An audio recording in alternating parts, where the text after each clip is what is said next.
Welcome everyone to the Change Starts Here podcast. I'm your host, Dustin Odham. And on this week's episode, we welcome Principal Wayman, who is a former principal in Philadelphia Public Schools, as well as an assistant superintendent over 50 plus high schools. This conversation was, I'm just coming off of it, doing the intro. It was awesome. She is someone who is so dynamic. When I watched her TED Talk, by the way, her TED Talks had over 2 million views. So I think everyone should check that out. She had Diane Sawyer and Nightline follow her school around for 2 years when it was inner city Philadelphia. So you can look into who she is before you start this podcast if you want. I just want to tell you, one way to think about it is one of the quotes she loves to say is, if you're going to lead, lead. So if you're the leader and you're going to lead. Don't just step aside and delegate everything. Lead with the way you walk, the way you love and serve others. We dive in. I thought we would be talking, when we talk about school turnaround. She led one of the schools that was the most dangerous, rated one of the most dangerous schools in Philadelphia, lowest performing schools in Philadelphia. I really thought the conversation was going to be intense, and it was, about getting results for kids and having high expectations, and all of that's true. But she talks about a common thread, which is love, knowing every kid and loving every kid, and knowing every adult and loving every adult. And then the power of having fun. She talks about having field days at school in the midst of, leading a failing school that is, most of the kids are a few grade levels behind, and there's all this pressure on state testing. She has the courage to say, no, we need a field day. School needs to be fun. And if we make it fun, then we'll get that time back up in spades later. And so it's just really awesome to hear her take on how to help get great performance out of schools and the kids and the adults with love and fun and high expectations and clear systems and planning. We also talk about a tool that she likes to use in her schools, which are town halls, and how she likes to use them and how they really went a long way to helping their school improve and increase student voice, which I love to hear about. And we dive into, for those of you, for those of you who don't know, I live in St. Louis, and near me, one of the schools I used to work with, was a school shooting the other day. And we talk about what advice she had for people going through that kind of trauma. And just recently, there was an article in the Washington Post talking about 4/5 of the teachers in Washington, D.C. are unhappy. And I know that's not just in D.C., that's a lot of places. So how would she suggest tackling it? And so this conversation is super informative. It's really interesting, and it's inspiring. And so I hope you walk away with the same kind of positive vibe that I have coming from this, because Principal Wayman is definitely one of a kind. And I can say that a lot of times with these great guests that we have, but you'll see why in a second. It was just really cool to see all the dimensions she has. And what's funny is when we got off, she said she was a little nervous about the podcast, but there's no way you would ever feel that, because this woman is on point with speaking her heart in a sincere, direct way that makes me want to follow her. And I think it's going to make every one of you want to follow her. And so, as always, thanks for listening. This is a great conversation. I appreciate your support. If you're a subscriber, thank you. If you haven't subscribed, please subscribe as you're listening. As always, if there is a segment, if there is some sort of inspirational quote or story that Principal Wayman talks about, please forward along to the person who you think needs it in their life, because that's the whole goal of this. Is change starts here with each of us. And so as we think about those around us that we want to help support and love, if there's something that you hear that you think would help inspire them, please send it to them. Principal Wayman has blown me away today. As you can tell, I'm excited to know her and excited to have met her and had this great conversation. So I hope you enjoyed as much as me. Principal Wayman, thank you so much for making time to be here with us today. Oh, I'm glad to be here. Thank you for the invitation. Yeah. So as you know, the first question is the same for everybody. Who are you and what do you love about what you do? Wow. My name is Linda Cliatt-Wayman. That's who I am. And what I love about what I do is I facilitate making kids' dreams come true. And that's why I love what I do. Have you always looked at your life as that? Has that always been a dream of yours, to make kids' dreams come true? Or did something happen along your life to send you down that path? That's sort of developed. And it actually came from a student. And I had a student once who actually said this to me. I don't hope, I don't dream, because I know nothing's going to change about this school or this neighborhood. And ever since I heard that, I have decided to make sure that I focus on making kids' dreams come true.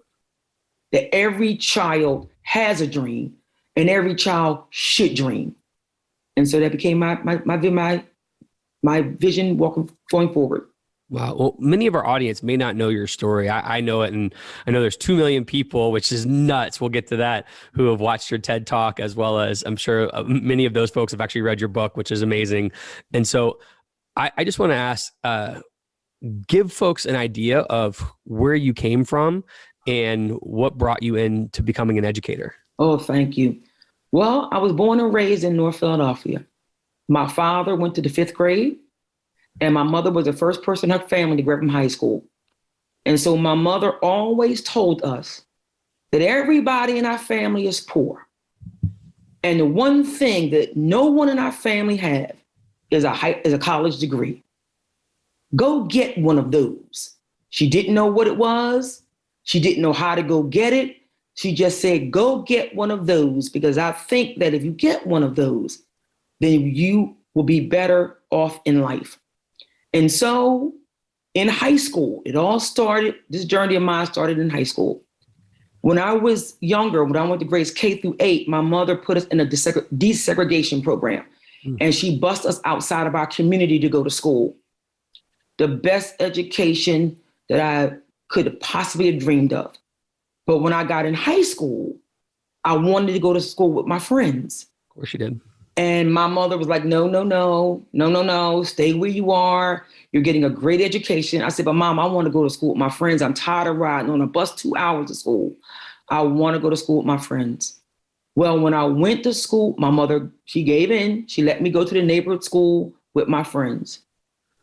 And I remember walking in the building saying to myself, wow, this is so different than what I'm used to. And then I went into English class for the very first time. And the teacher was new to the school. And he passed out a play that he wanted us to read. It was actually Macbeth. I'll never forget it. And he asked us all to take a role. And so no one would raise their hand and volunteer. So he passed out all the roles of the play. And so when we started reading the play, none of the students could read. Only myself and one other student who was sent there from a Catholic school. And I sat there shocked, and the teacher was shocked. And I remember running home and saying, Mom, something's wrong. Something's wrong, Mom. They're in the 9th grade and they can't read. And so it was startling. So what I tell people is that I went to college on an 8th grade education because I learned nothing new in high school. And so it became my mission when I got to college to say to myself, I'm going to become a teacher because I want no one else to go to college the way I did. I was so unprepared for college and I didn't want that for anyone else. And so I decided to become a teacher. Wow, that's amazing. And so I believe, did you spend your entire teaching career as a special education teacher? Is that right? And for 20 years in the classroom.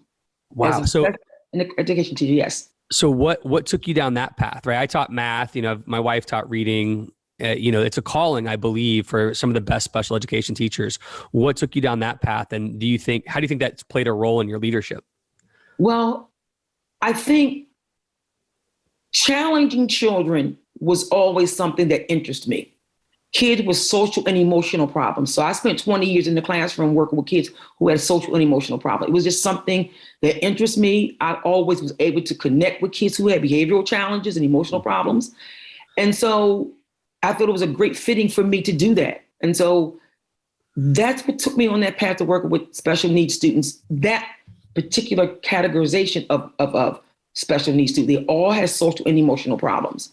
Yep. And so I don't really know how I landed there. It was just always my gift. I was always able to handle challenging children or children that seemed to have trauma.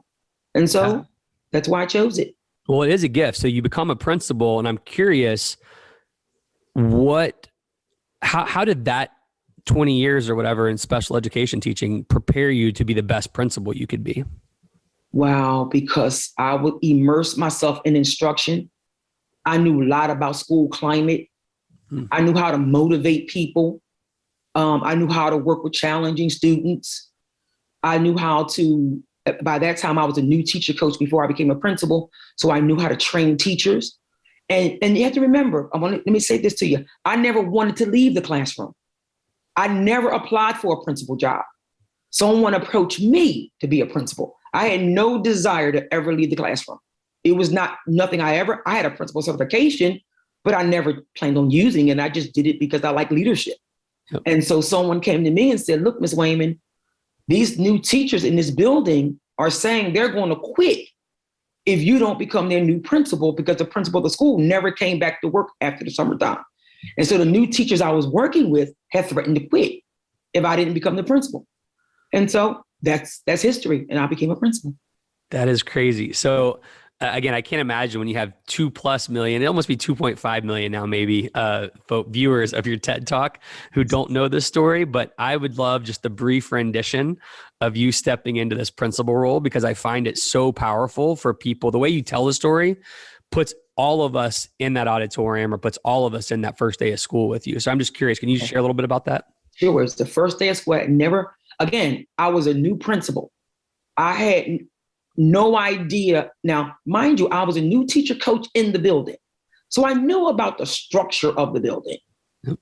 And so my first day at work, a huge fight broke out. My very first day at work. And I mean, when I say a bad fight broke out, I mean a huge fight. And so I said, oh my goodness. I ran out my office and I grabbed a young person's arm. And she said, get off of me. But she didn't say it like that, right? And I said to myself, oh, they don't know who I am, because it was the first day of school. And so I brought everyone into the auditorium. First, it was hard getting everyone to sit down. My teachers were telling me over and over again, Ms. Wayman, you don't want to put those kids in the auditorium. Ms. Wayman, that's not going to go good. I said, get everyone in the auditorium. And so after maybe 45 minutes of getting everyone to sit down, I had a young girl raise her hand, because I was talking about the changes I was going to make in the school and all the things that I was going to do different in the school. And the young girl says to me, Miss, why do you keep calling this a school? This is not a school. And I stood there frozen in time. And I asked the teacher to my right, teacher to my left. I said, did you hear that? And they said, what? What did you hear? I said, she said this wasn't a school. I said, we have to make this a school. And that's how I allow a student voice to create the vision going forward, to make that school a school. That's amazing. So when you hear this is not a school, right? Where do you start? Because I know in your heart, you felt that in your bones. And so you're thinking, she's right. This isn't a school. What are the keys? And you don't have to say what you did next, but like, what are the keys if anybody else is in that situation right now to get this turned around so it feels like a school and is a school your kids are proud of? Well, the first thing is making sure the school environment is the very best you could make it. I mean, right? We changed every bulletin board. We painted all the classrooms. We figured out traffic patterns in the school. We changed the roster. The biggest thing that we had to do was to get the young people to believe they could even learn. So a lot of them didn't even believe they could learn. They didn't believe in their teachers. So we had to start a whole new instructional program. We had to come up with some rules and consequences. And we had to find a lot of ways for the young people to have fun. So that's where we started. And then to do that, we eventually, right from the start, we created something called town hall meetings, right? And what we wanted, the reason why we needed town hall meetings, because the first meeting was so powerful with the young girl saying this is not a school, that we knew town hall meetings were where we would get our roadmap for making it a school. Yep. So one of the things that you talk about is how you wanted to be present in the school, how you wanted to make sure that you knew the kids, that you understood what their stories were, that they knew you. How were you able to do that when there's so much of the principal's job that is, you got to go to the district office, you got to meet with a community member, you've got all the stuff that's reactive, a teacher's upset. How are you able to make sure you can handle the reactive part that is a reality of a principal's job with the proactive part of, I'm going to get out here, I'm going to make sure I am known and that I know people? It was a plan. It was the way I planned my day. I organized everything from the time I would meet with parents, time I would be at the district office, and then the other time I was out there with my students. I went to lunch every single day. That everyone knew, do not look for Miss Wayman during the lunch periods, because that's where she would be. And that's where I got to know a lot of the students, their challenges, the things they liked, the things they loved. I spent every moment in the lunchroom and every moment in my classroom observing my teachers' interaction with my students. So it really started a day. I just planned every minute of the day out. I looked at my schedule. I said, I have to be at the district office this time. I will have to do this particular time. But every single day was a block of time just to interact with students. I made that a priority, and I did it every single day. How would you make sure the teachers would do that? Because one of the things that I have found over time working with high schools, and you have way more experience than I do, is I've seen a trend of teachers who are focused on their subject and really passionate about their subject and expect their kids to be there, and sometimes skip over that relational piece that you talked about is so important. How were you able to make sure that, was it hiring the right people, and how were you able to make sure that you were able, on a day-to-day basis, your teachers were modeling the same expectations with building relationships with kids in their classrooms? Well, it was something that we planned on. I mean, we did a lot of relationship building and professional development, right? Again, the teachers really appreciated my modeling for them, my interaction with students. So it became infectious.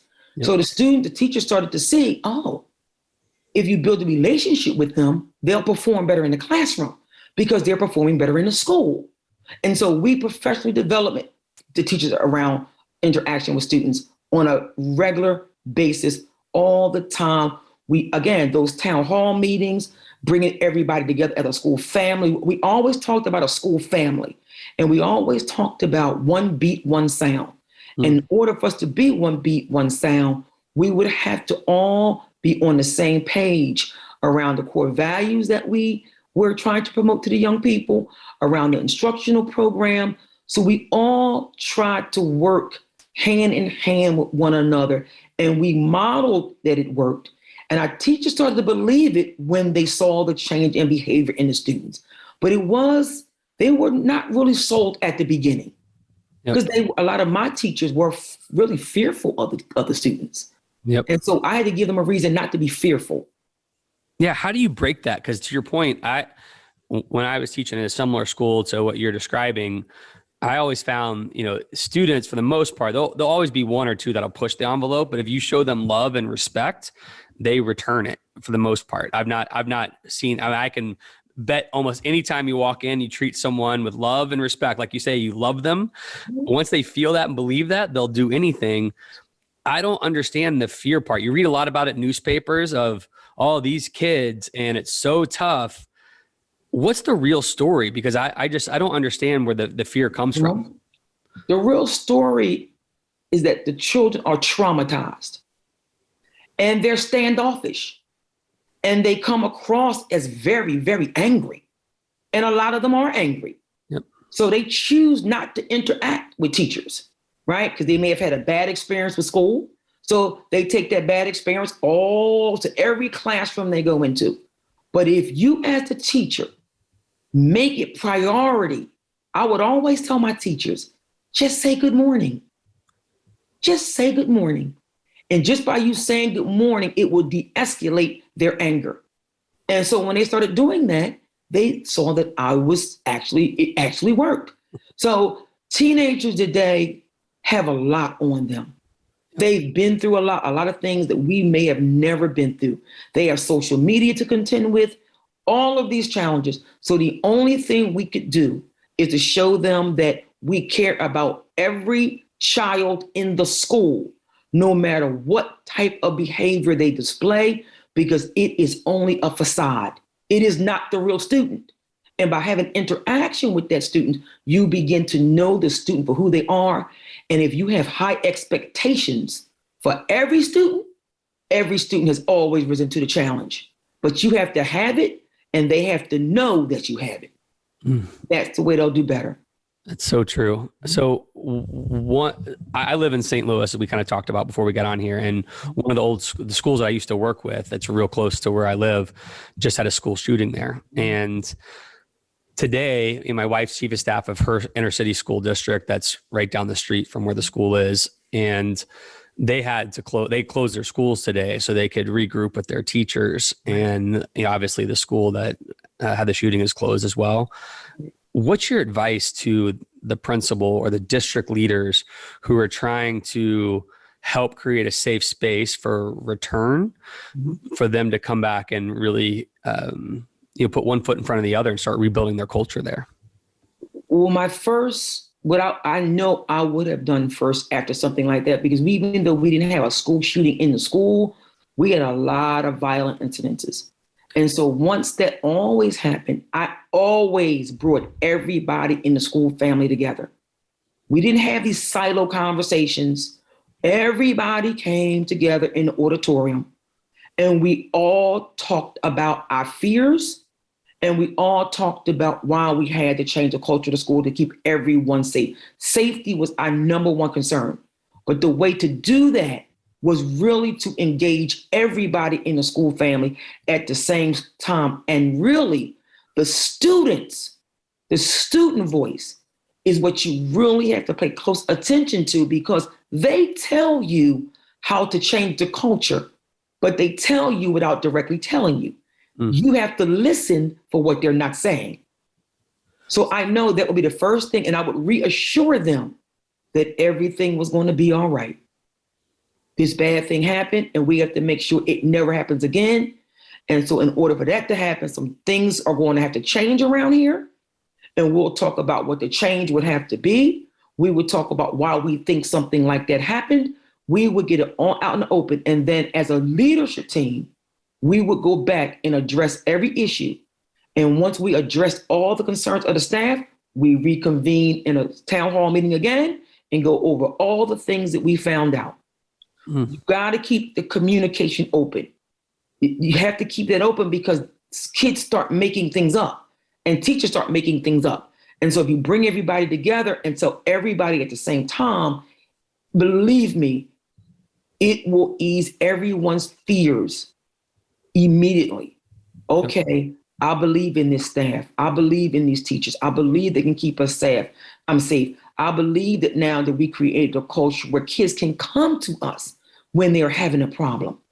These kids are having a lot of problems, and they are afraid to speak to teachers in the school or staff in the school.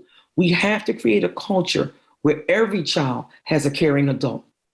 So that way these things could possibly not happen. When you talk about, I just want to dig a little bit deeper into the town hall, because I think once you have a culture established, the town halls, Yes. It probably becomes, easy is not the word, but just it's how we do life, it's how we do family. Exactly. Early on, when you're trying to establish that, how do you make sure it stays on the rails, right? Because they're kids and they could ask crazy questions or just try to get on a mic to be funny. So how do you do your best to combat that and keep it on the rails? Oh, that is a very good question, because that's exactly what they do. When we go into town hall, we always had a structure, right? So if you're going to create town hall meetings, it has to be a structure, meaning some kind of opening. You play a song, you have a quote, anything that would energize the crowd, get everybody into what's going on, right? Then you ask the students for their voices. Now, a lot of principals I know are afraid to try town hall meetings for the very reason you just said, because the kids get up there, they say things that are unkind. For example, I remember our first town hall meeting, One of the students, we asked a very specific question. I can't remember what it is right now, but a very specific question. Kid grabbed the mic. The first thing he said to me was, "Well, I don't like that outfit you have on." That's what he said. That's what he said to me. So my students would tell me every now and then, "That's Right. too And so, small, Mr. O." right. So what you have to do as an administrator is not let that shake you. And so what I said to the young person was, "Well, I like my outfit. I like my outfit." And I didn't, I like my outfit. Do you like your outfit? He said, "Yes, I do." I said, "Well, I like my outfit. I appreciate your opinion. And maybe next time I won't wear these two things together. But today, this is what I have on." And so once they don't get a reaction out of you, Yep. they understand, okay, this is a different kind of meeting, because they look at first to derail the meeting. Yep. But if you stay the course and you have an agenda, and you have a structure to your meeting, you have a goal, you have an ending, they work out great over time. They're never perfect at the beginning. Of course. But you have to stay the course. So is the structure, let's say you get feedback at one town hall, is the structure the next town hall you show them what you've accomplished, or do you try to give them more regular updates on what's happening from the feedback so that you can build that trust? Oh, great question. No.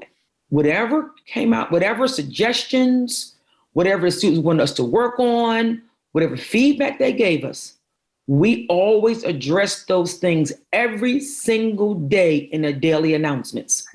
We let them know every day where we were. We let them know the things that we could take into consideration, yep, and things we could not do. And we always would tell them why.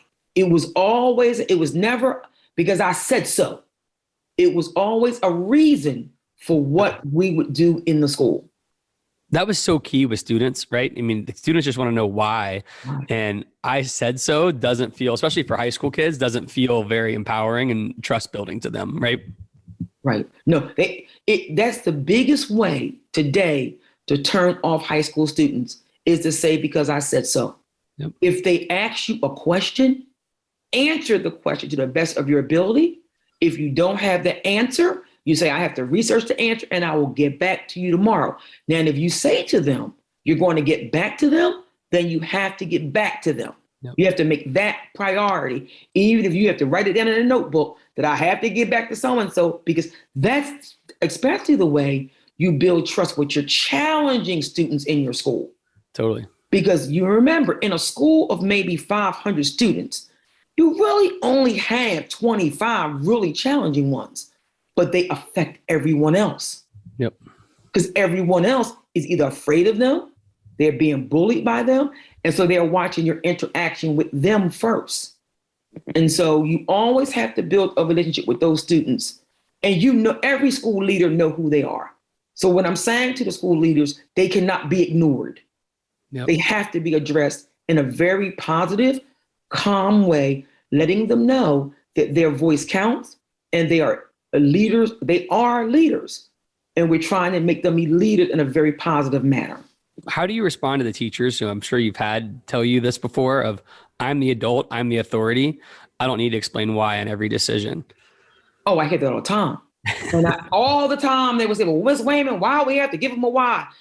We're the teachers. We don't owe them no explanation." Right. But I would always say, but I always gave my own children an explanation. It's the way I raised my own children. I would never, if my child asked me a question, say to my own child, "No, I'm not going to give you an answer." I just wouldn't do that. And so once I would tell the teachers things like that, well, if your child asked you the question, would you answer your child? And the teacher would go, "Oh, okay." And so they would think about that for a moment. And then they would say, again, everything comes out of how the child reacts. And so once the child reacts in a positive manner, then they understand why answering the question is important. Because I'm going to tell you, once you say to a high school student, "You're going to do it because I say so," they're not going to do it. Right. And then the tension in the classroom becomes even greater. And no teacher wants that. I agree. So speaking of teachers, there was a Washington Post report that just came out from their local union that says 4/5 of the teachers are unhappy. And that's happened, it used to be that would be like an urban challenge, but I feel like that's in every suburban district right now. It feels like that just the overwhelming unhappiness, which might not be the right word, but it's one that even the Washington Post is using. What can we do as education leaders, principals, assistant soups to start combating that challenge? Well, the same thing I would always tell my teachers. You go to school to learn. We have to have a great climate, and you have to have some fun. You have to have fun. School is supposed to be fun. So if they're feeling defeated, right, you have to have fun. So we would do all types of crazy things, dress up in our college sweats. We would do cheer, like a town hall meeting. We would come in during Halloween dressed in costumes, or anything that you think that would add. We would have dances out of nowhere. Anything that you think that would add some fun to school is what we have to embed back in school. The teachers are so overwhelmed with state standards and testing and catching them up from COVID that they're not taking the opportunity to say, let's just embed some fun in here, guys, so we can make this whole thing, this whole experiment, this whole educational facility come to life. And I believe that's why they're so defeated, because they're just not having fun. They're not focused on the fun. So were you, that's given the schools that you led and the dire circumstances that they were in when you started to lead them, it shocks me, but also inspires the heck out of me that you're adding fun to the mix, right? Because it's so easy to walk in and say, our school's rated the most dangerous. We have the lowest test scores. We got to get to work. And you did, right? Because there's nobody who can read anything that you've written or listen to any of your talks that doesn't, like, you don't play. You're about that work. But that fun component is so refreshing to hear. Has that always been the expectation, or is that something that's grown over the years? Always been the expectation. But in this most dangerous school, it was even more of an expectation. Wow. Let me give you an example. I remember when I told the community and the school staff that we were going to have a field day outside. I'll never forget it. A lot of high schools have field day. We're going to have field day. We go out and activities, you dance, you have fun.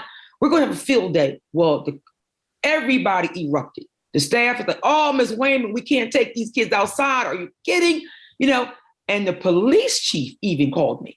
Said, oh, Ms. Wayman, no, please. But I'm going to tell you, when we got all the students to the park that had this field day, I wish you could have seen their faces, the community faces, and how they came back the next day.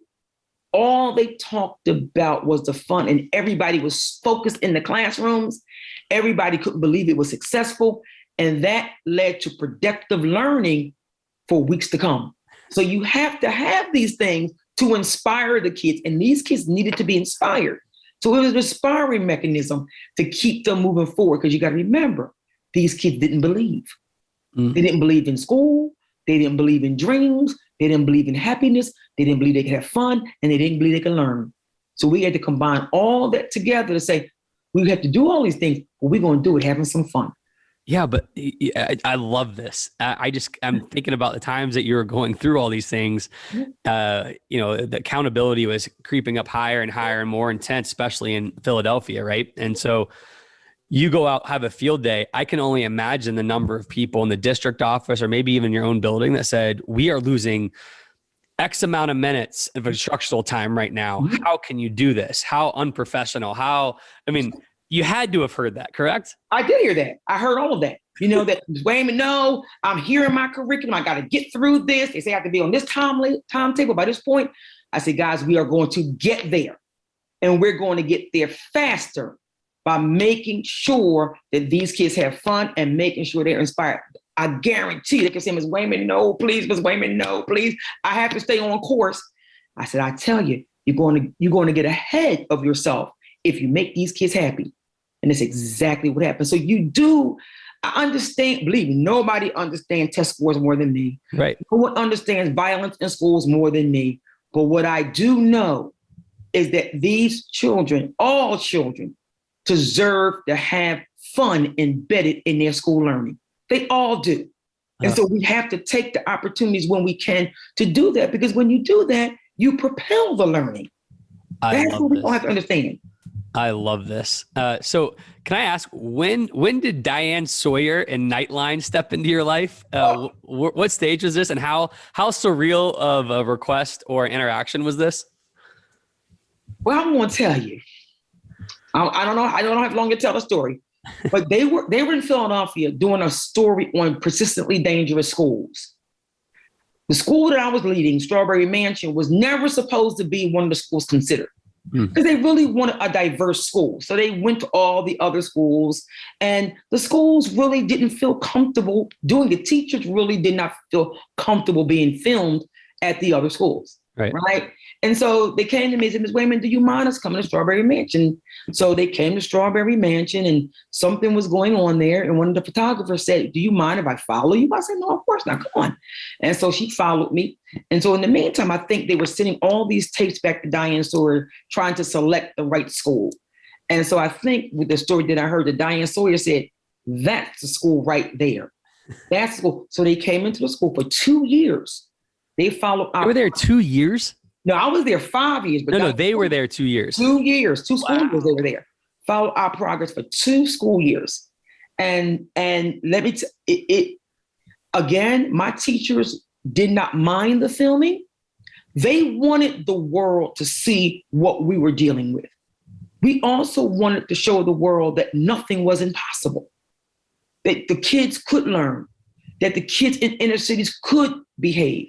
Crime could be lowered. Fun could happen in school. They could look at their school. We wanted to show that to the world. And on top of what happened out of all of it was the empathy that we received, right? Because we were really afraid of what they would show, because we never got a chance to see it until it was created. So we were really afraid, like, oh God, please don't let us show the kids, not doing some things right. We were really, really concerned. But everyone really got the basis of the story, that we were trying to educate a population of children that were long forgotten, and they need assistance and they needed some help. So the outpouring of love that came from that Diane Sawyer special, they gave money for the kids to go to college, for those application fees. Kids got in different, schools. A lot came from that special, and we are forever grateful to Diane Sawyer and that team. That's awesome. So when you think about was it 62 high schools that you led, or 52 high schools? Either way, it's a massive number. Massive number. It was 61. I'm sorry. It was 61 high schools, non-closures. So my second year, I had 52. I went from 61 to 52 because of the closures. So when you think about trying to lead a system like that, knowing what you know about what it takes at a school level to be successful, what are the keys when you're in that position to making sure that you have the best success in all of those schools? How did you think about your job from that perspective, where you couldn't have the same kind of town halls at each school for yourself? How were you able to lead change at that level? I really tried very hard to empower my principals, to tell them, like I said in the TED Talk, if you're going to lead. So many of the principals sat in the chair in a passive type of way. They have huge teams to help them, right? So a lot of the things that I thought the principals should be heading up was delegated to other people.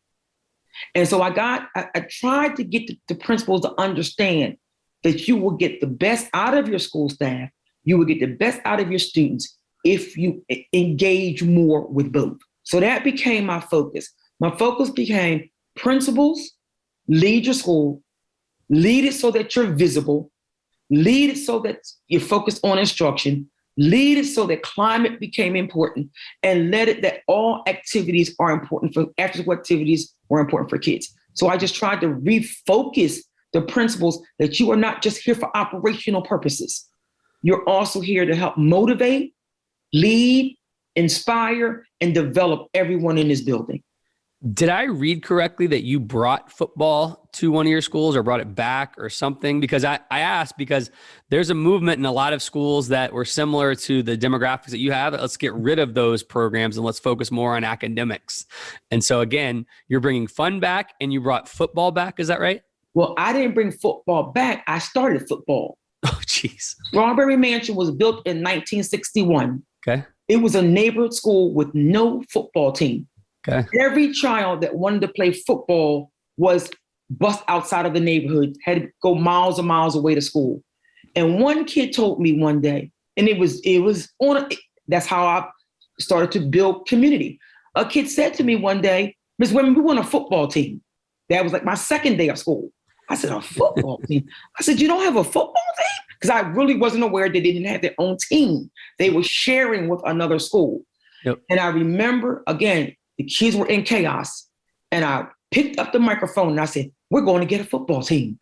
I don't know why I said that. Your boss is like, I heard you said we're getting a football team. Oh, I know. And once it came out of my mouth, I couldn't put it back in. Right. And so every day, every week, it was, guys, okay, I called the district. The district said if we get 1,000 signatures, we can get a football team. And so it was step after step after step after step. And finally, we got a football team. And not only did we get a football team, we became division champions in 2017. No chance. Never having a team. No chance. Yes, we did. That's amazing. And so that brought the entire community together. So all the violence that was in the neighborhood no longer happened. So if anyone is thinking that they need to do away with these activities in our most vulnerable communities, it is a huge mistake. It is a huge mistake. We have to find a way. We can't keep taking the things that the kids really enjoy out of school. Yep. We can't keep doing that because it becomes a less and less reason for them to want to be there.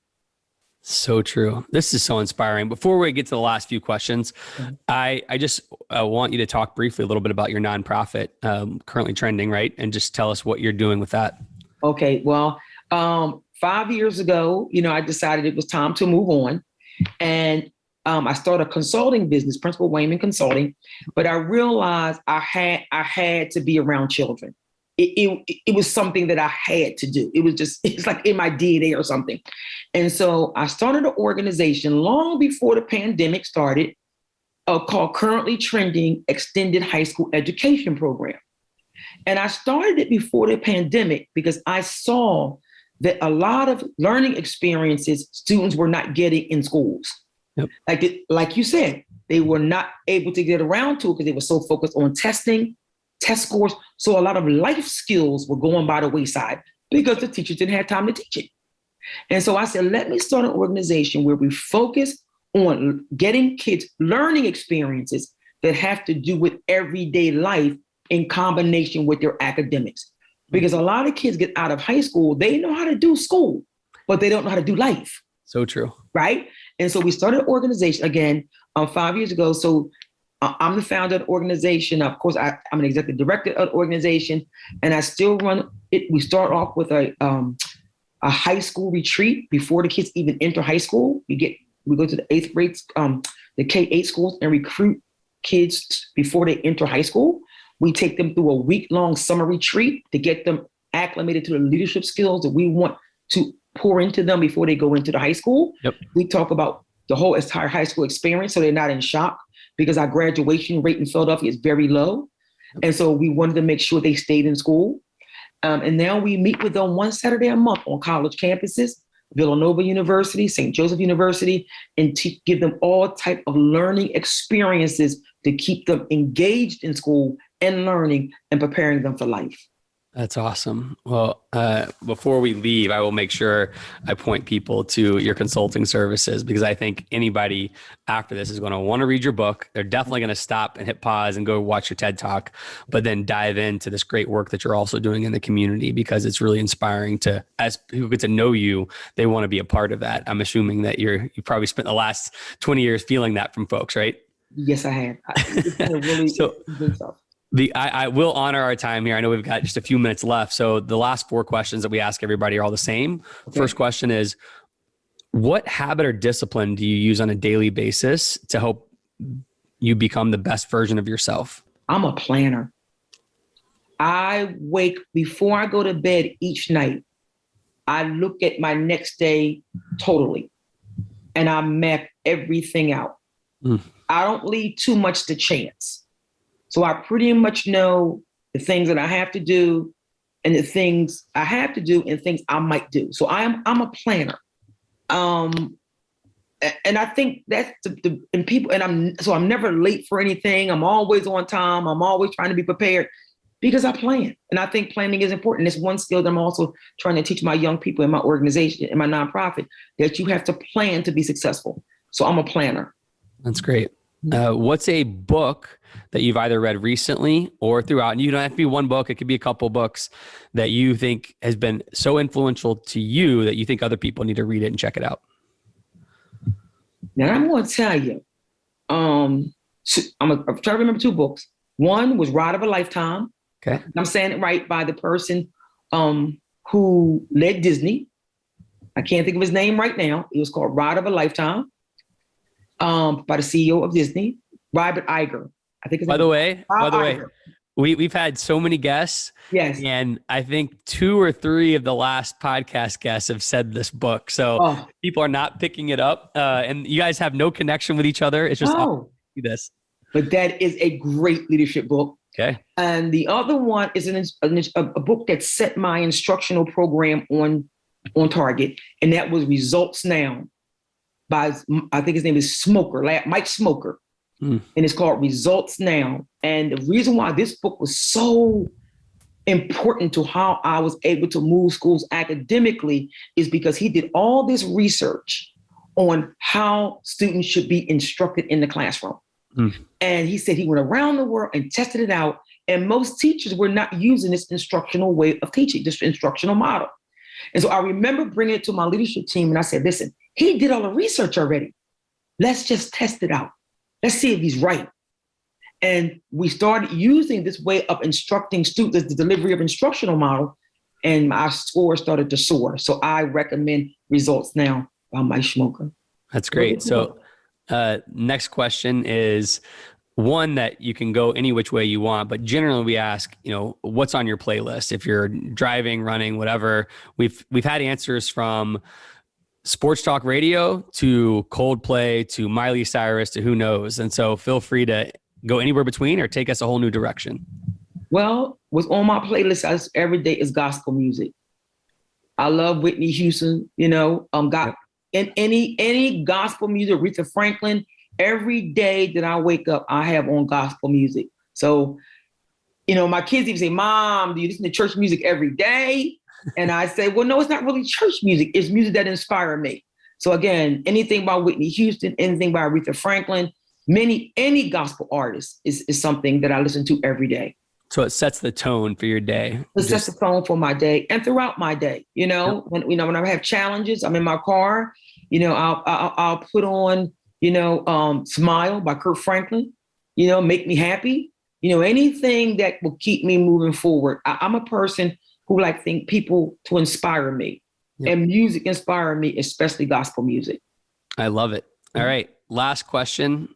What leadership advice is either on your heart or you've come across recently that you want to share with others and feel like others need to hear right now in this moment? Wow. I'm sorry. I don't mean to pause, but pause by all means. I'm sorry. What leadership advice? What leadership advice have you come across or has been on your heart? It could be now, or it's been on your heart for your entire career that people just need to feel and hear. Leadership advice that I want everybody to know is that everyone brings their true self to a situation. Kids, teachers, life happens to everyone. And so if you're going to be a dynamic leader, a successful leader, you have to have empathy for all people in every situation. So that always was the reason why I thought love for everyone in the organization is something that I had to feel, something I had to just to give up every day, the possibility, the hope, the drive. So I want to say that you just have to believe and you have to hope. And you have to love all of the people that you are leading. And I think when that happens and when you put yourself in their shoes along your journey, everyone will work to their full potential and kids will become their best selves. Well, as I keep saying, this will be the third and final time I say it in this podcast, which is people need to stop, go watch your TED Talk. They need to pick up your book, and they need to dive into the ways that you can help schools. Can you talk a little bit about how you partner with schools or school districts to support them, whether it's training or keynotes or something along those lines? Well, I partner with a lot of schools on keynotes. A lot of people come and inspire their staff when they're stuck and they need some inspiration. I coach principals, I coach teachers, and I offer professional development in leadership professional development to schools also. And how, you've said it earlier, but how can people go find you, or what's the easiest way to follow you?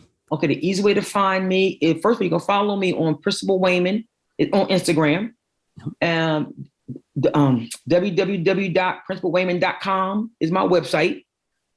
Also, my nonprofit website is www.currently-trending.org. And that's how you can meet me. And Amazon, you can find my book, Lead Fearlessly, Love Hard. I was about to say that too before you said it, but figured I'd let you do it because it sounds better from you. I'll tell you, I feel every day I wake up, I feel blessed, and I'm always excited to talk to new people. And I've always been kind of this way. And so when I get someone, like you on the podcast, I do all my research and I'm excited. This by far and away exceeded my expectations. The way you just are, like the spirit that you have, that you just show of like determination, straightforwardness, but also love and fun, is just awesome. It's infectious, and you have made my day. And I'm confident you made the day of many others, but thank you for being you. Thank you for being courageous, and please keep up this work, because we're honored here to have you, and we're honored here to be a part of this work with you. It's been an absolute pleasure. If I can help someone along their journey to help save some child's life, then I'll do it. So thank you very much for the invitation. Yeah, Principal Wayman, this was awesome. Thank you. Thank you so much.